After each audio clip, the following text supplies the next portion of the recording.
A Quiet Place Day 1, now out. Let's talk about it. Okay, so the third installment in the Quiet Place franchise is now upon us. It is out on the biggest screen possible for you guys to go and check out. And this is a franchise that came out of the blue for me. I remember watching the very first Quiet Place and just being amazed at what John Krasinski was able to do with that movie.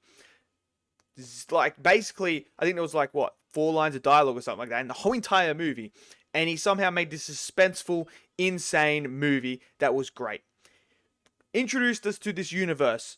Then we get the second one, which I like as well, which adds onto it and then progresses it. But now we go back to the very, very beginning when everything happened, when they first came down to Earth.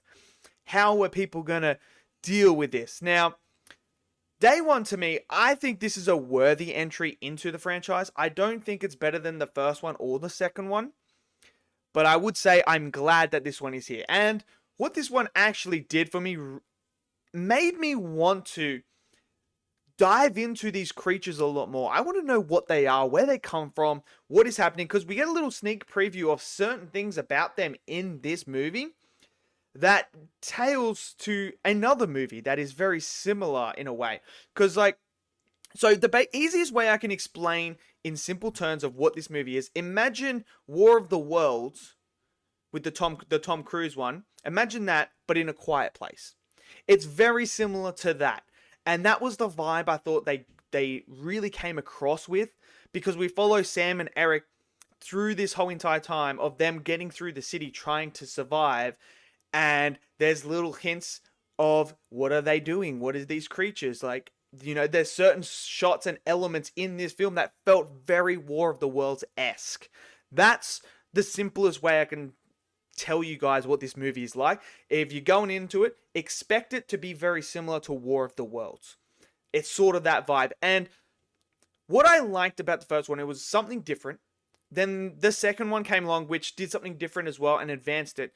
This one, I felt like they kind of played it a bit safe. Now, that's not necessarily a bad thing, because sometimes playing it safe is the right thing to do as long as you execute it to the highest order.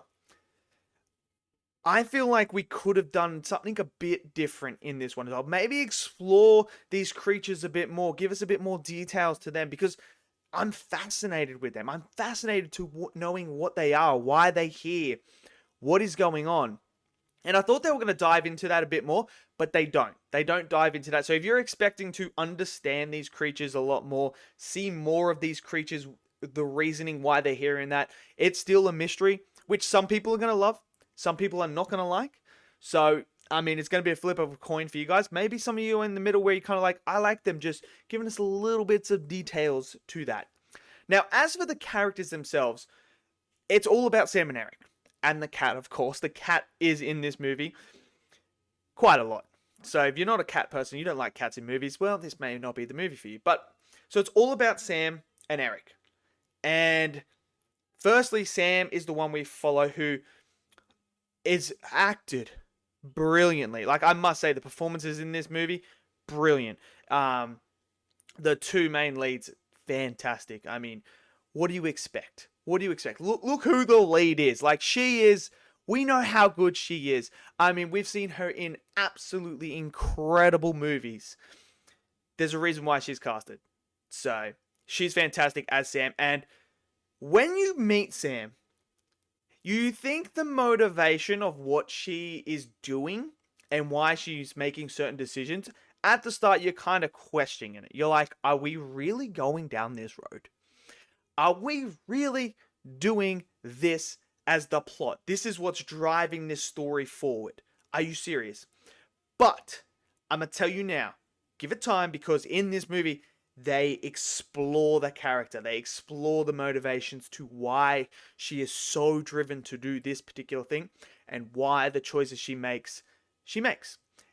And then I came around, I was like, okay, now it all makes sense. The pieces are coming together and that. So I felt like by them doing that, they really give us this beautiful climax at the end there, where it felt satisfying. Like, I must say, the ending did feel satisfying. And then we see Eric as well, and I like what they do with the two characters. I don't want to give away what the character motivations in that are, but they are different because one doesn't want to do something and wants to do something, and the other one has accepted something and is ready for something.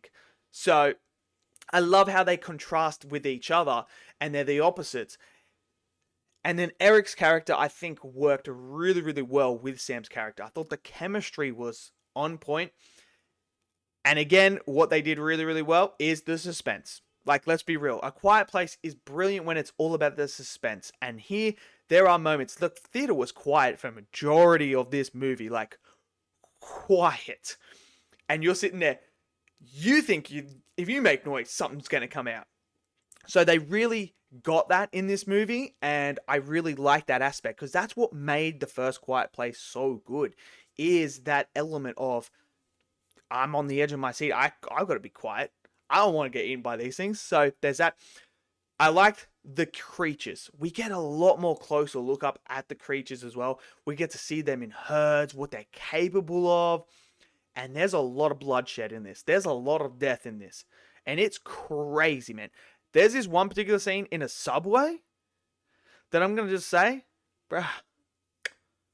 Whoo, that was remind me of Aliens, War of the Worlds. Like, there were so many things were running through my mind. I was like, dude, this is like just like these movies. So I like how they grabbed other things from other movies and incorporated it into this movie to create it. And like I said, this is a movie that I think is a worthy entry into it. It's not as good as the first two, I don't think, but it is worthy to join them in this franchise. And some of the cinematography was great with the smoke, with the dust, the action sequences, the big explosions. Really, really enjoyed that.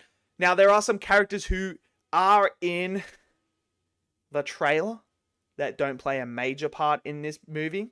They're at the start and then they're at the end. And then there's some shocking deaths in here as well that you don't expect. And I'm pretty sure in the trailer, they did something really, really dirty. Because I was like, wait a second. That's not what happened in the trailer. Surely not. So they got me there. So I would say if you like the first two Quiet Place movies, I think you will like this movie.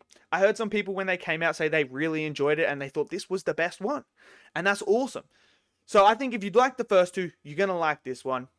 For me, I enjoyed it. Again, there's not much dialogue in here, which is great. And they were still able to get the suspense that. But overall, I enjoyed it. So let me know what you guys think of A Quiet Place Day 1. Did you guys enjoy it? Smash it down in the comment section below. Smash that like button. Click subscribe. And I'll see you guys next video. Until then, stay safe and peace out.